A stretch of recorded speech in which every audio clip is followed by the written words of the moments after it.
안녕하세요. 강동의 고덕자의 아파트 30평대가 16억에서 9억으로 떨어졌답니다. 2월 2일 33평이 9억 3천만원에 거래가 됐다고 하는데요. 10억선이 깨졌다고 엄청나게 큰일이 난 것처럼 떠들어대는데 무슨 얘기입니까? 사람들이 그동안에 너무 말도 안 되는 가격에 취해 있던 거다라고 밖에 볼 수 없는 거죠. 전용 25평보다 가격이 낮다라고 얘기하는데 개소리죠. 2018년에 분양가가 7억에서 8억 중반이었습니다.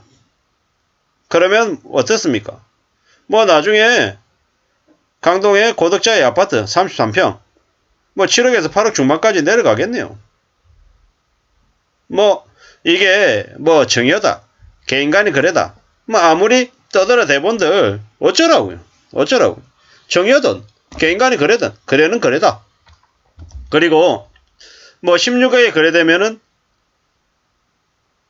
괜찮은 거고, 9억에 거래되면 안 되는 거 그런 거 있냐고요.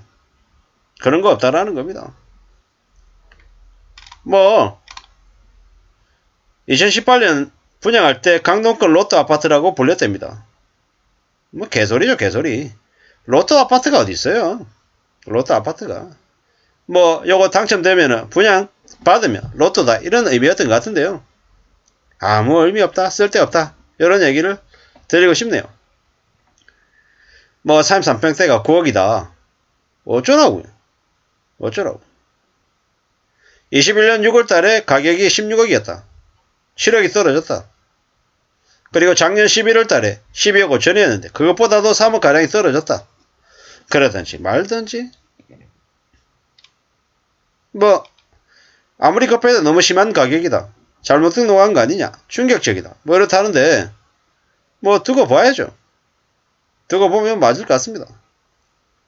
앞으로 저 고덕자이가 9억에서 멎을까, 아니면 7억 8억까지 내려갈까? 제가 볼 때는 7억 8억까지 내려갈 것 같습니다.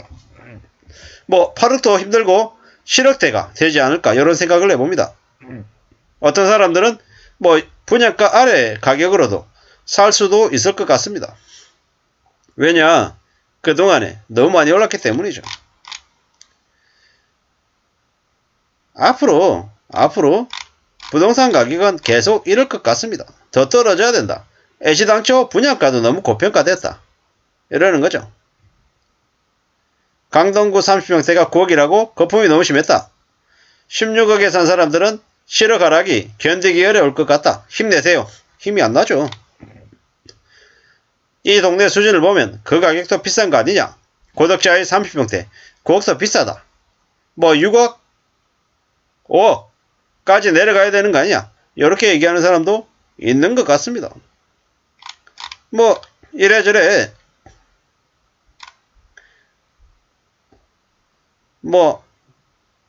이런 얘기도 하죠. 2억짜리 빌라에서 1억짜리 수입차 사고 4억은 은행 넣고 2억은 주식 사고 1억은 보관해도 9억인데 거지 같은 아파트가 웬 말이냐, 이런 얘기를 하고 있는 거죠. 강동은 이제 제자리로 돌아오고 있는 듯하고 다른 지역도 제자리로 돌아갈 것 같다. 금리 인상 끝나고 금리 인하가 될 것 같이 택도 없는 소리 하지 마라. 당분간은 고금리가 유지된다. 맞는 얘기죠. 입주물량 폭탄 터지면 앞으로 30% 떨어지죠. 내렸다는 3평대가 9억이라니 아직도 폭탄 돌리기 하는 거다. 가봐라, 답 나온다, 이런 얘기도 하죠. 고덕 강일은 서울 외곽순환 도로에 걸쳐 있어서 사실상 서울에서 가깝거나 인접한 신도시들하고 비슷한 수준이다.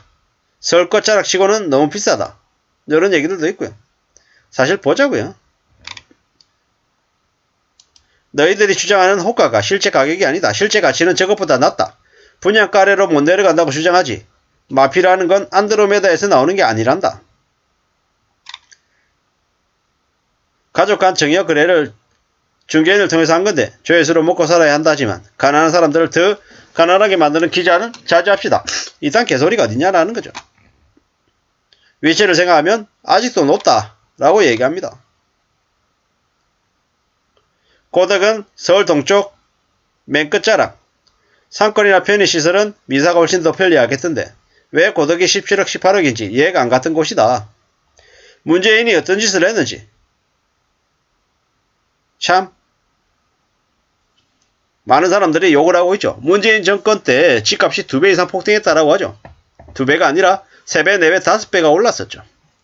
그래서 문재인 대통령이 민주당의 정권을 국민의힘에게 내준 거죠.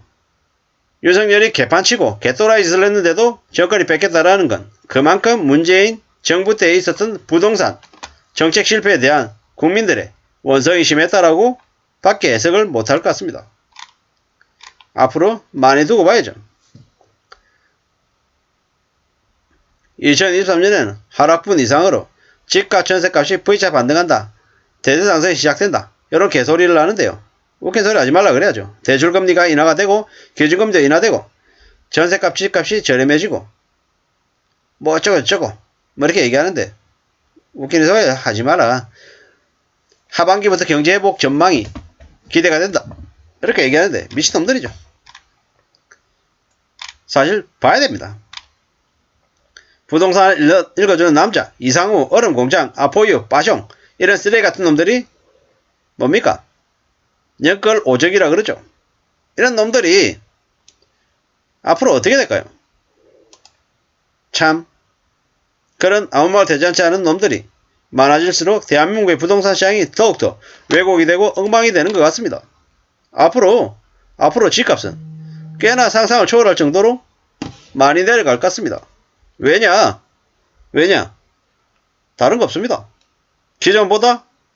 기존에 너무 많이 올라 있었기 때문입니다. 너무 가파르게 올라 있었기 때문에 그런 가격들이 이제 서서히 조정이 되는 거다라고 봅니다. 거품이 너무 심했다라는 거죠. 코로나 팬데믹 이후에 너무 많은 거품이 잔뜩 끼었죠.